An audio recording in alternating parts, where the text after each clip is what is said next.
So ayun, wala nang intro, video na agad. Let's go.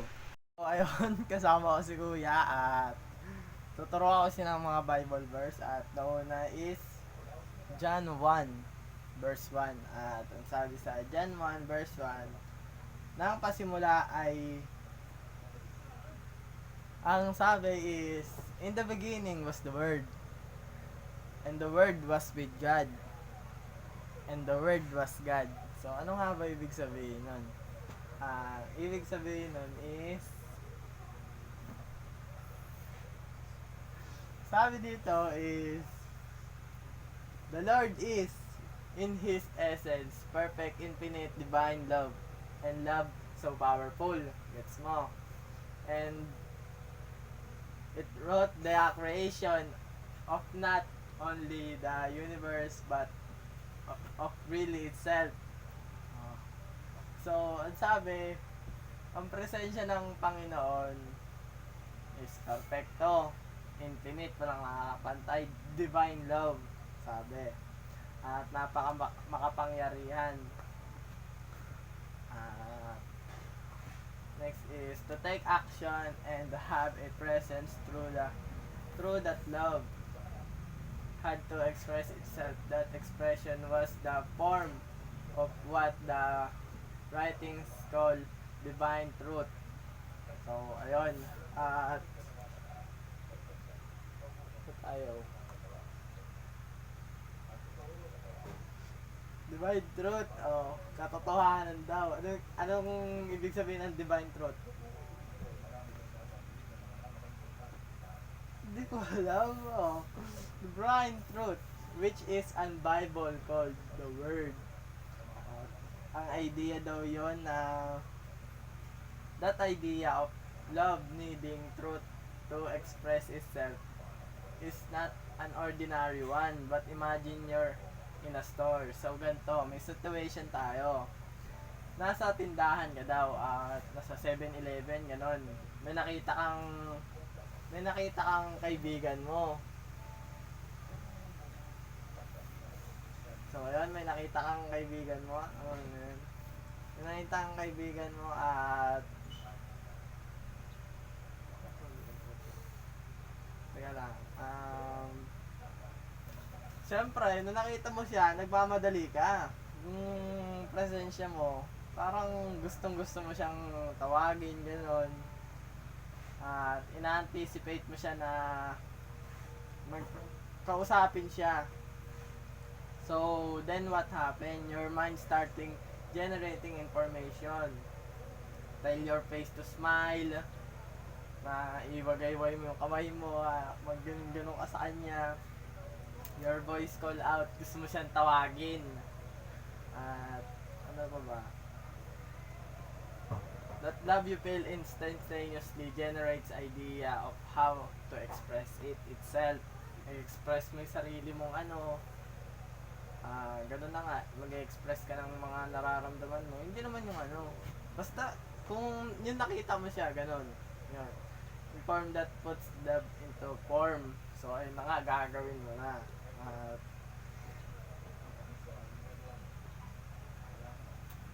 So ayun na nga, that's akin the relationship between the Lord and divine love. Ganun din daw sa Lord at sa divine love. And His divine truth, His infinite love instantaneously generates infinite truth, give itself form. That's nakakaintindi ka naman sa English, di ba? Ayun, generates. So, it can be shared and felt. So, it can generate truth and then has existed from a long as the love has existed, which form eternity to eternity. Ano nga ba pinagkaiba ng eternity sa eternity? Ano?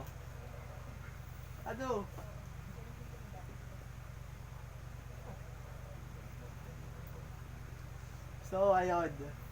So, it was in the beginning. In the beginning, and it was with God. Meaning, it was conjoined with the good things and the Lord wished for His creation. And it was good. it was God. It was God as in strength become his as the love and express. It's mo. So ayun, second verse na tayo is John 1 verse 2. At sabi sa John 1 verse 2, the word was in the beginning with God. Ang salita daw ay nasa simula pa lang kasama ang Diyos. At ano nga bang sabi? This verse reinforces points in the first verse. Was the divine truth was not created by or created after the divine love which it expressed. The two or one love has to express itself as truth to have form. Truth has to express love to have substance. Love without truth is not really love at all. It is a feeling and potential. Truth without love is not really truth. It's just concept with no goal, no use, no purpose. At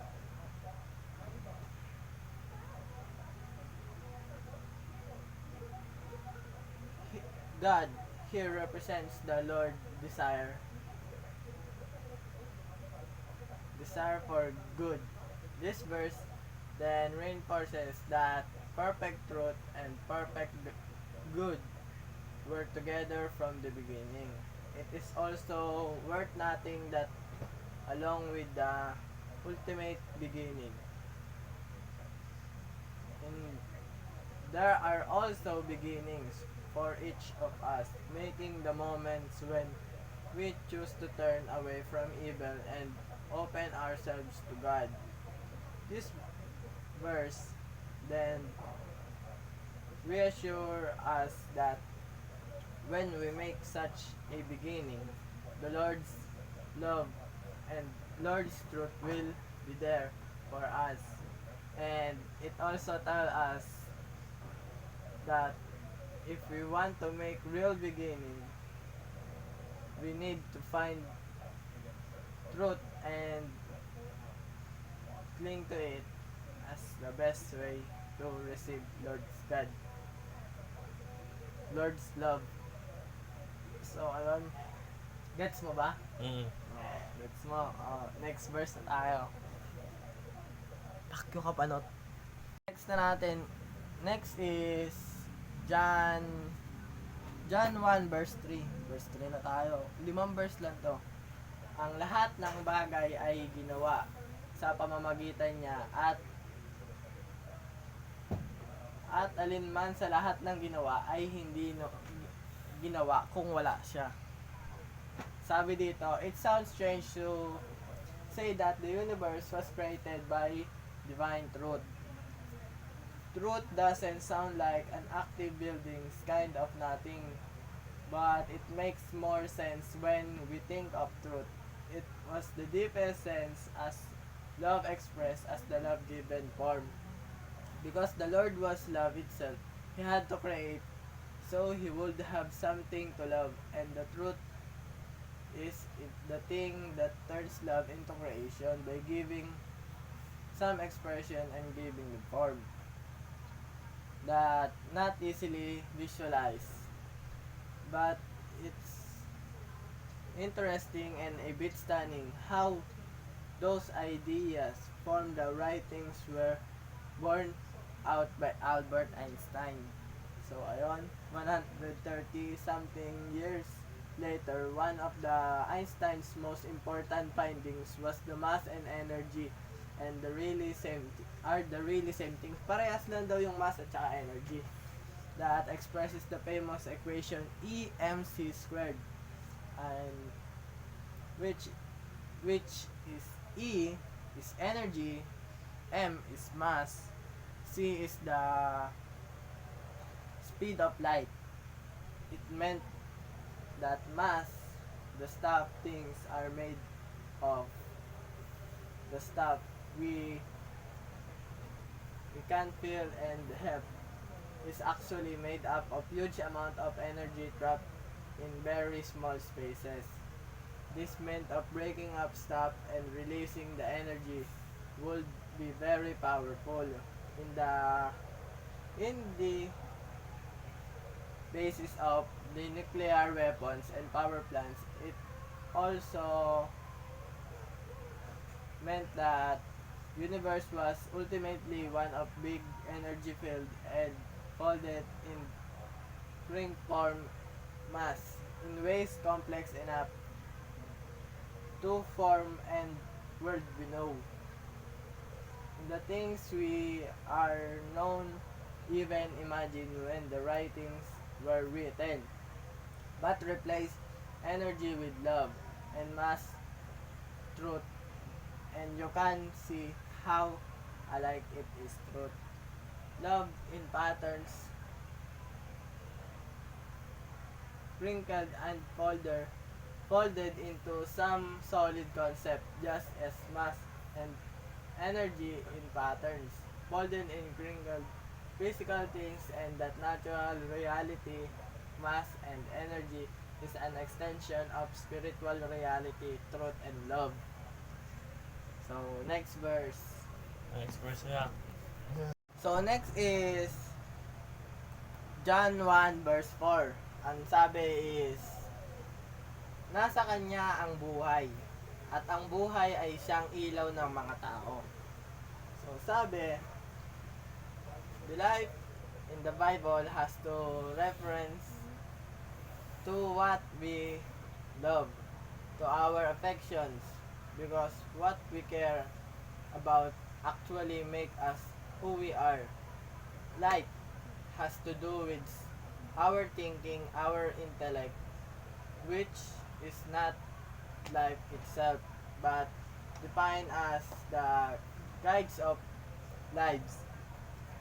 The verse was then in the saying in the him was life reveals that this divine truth and inspires our feelings that make us one. What God what is good?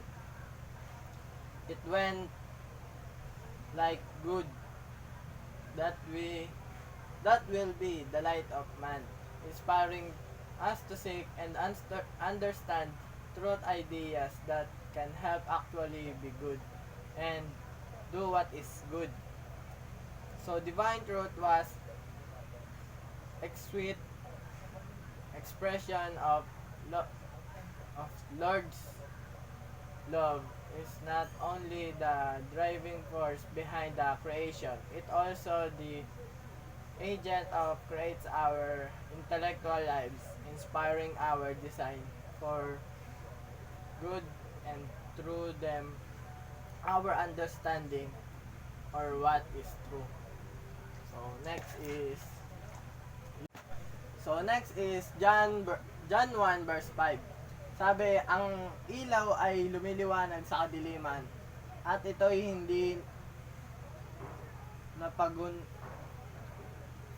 napangunawa ng kadiliman. According to the writings, the Lord has been expressing His love for us as long as we have existed, varying its form to fit our ability to receive among the earliest people in what was the writing was called the most ancient church. It was relatively direct with divine truth following through heaven into people's internal mind. People and through of the Lord has an spiritual human and the natural one, but the spiritual word was the real to them and the natural word was, but people eventually turned away, wanting the use of their own intelligence to explore what is the Lord adjusted, leading people to know Him through His imprint on the natural world, seeing the truth of His love in everything, form of alignment and the stars of the most common plants and animals. But again, people turned away, using that knowledge to think for themselves and serve themselves. To the Lord adjusted, again, imprinting his love on the stories of law and of the Old Testament, on the song of the psalmist, and the version of the prophet. People were largely turned away, but they would read these words and follow these rules in the external lives. He could still follow their internals, but again, people have rejected him, making the laws into utterly external things and twisting the prophets to suit their own desires at the point of darkness was nearly complete with the with barely and glimmer of knowing the Lord has found anywhere. So Lord adjusted Lord again, imprinting his love and the divine truth into natural human flesh with the birth of Jesus. Jesus would preach the love and caring the hidden within the Old Testament. And he would put ideas in new forms that made love and Lord and love the neighbor paramount. Once the more pure expression of the Lord's love, the writings of Christian ultimately turned away from Jesus' true message. First, by dividing the ideas into God into three people, and later by making salvation simply a matter of belief.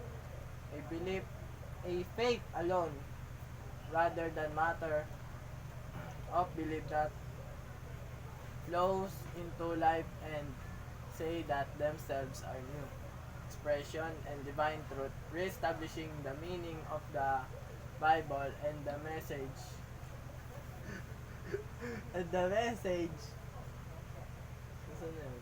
delivered by the Lord during his life in natural world. Clearly, then the light of divine truth as repeatedly shown in the darkness. The human mind and repeatedly people have not comprehended it. Gets mo? Tapos na, ay, sakit Okay, pa yun. ako, hindi ko na kaya.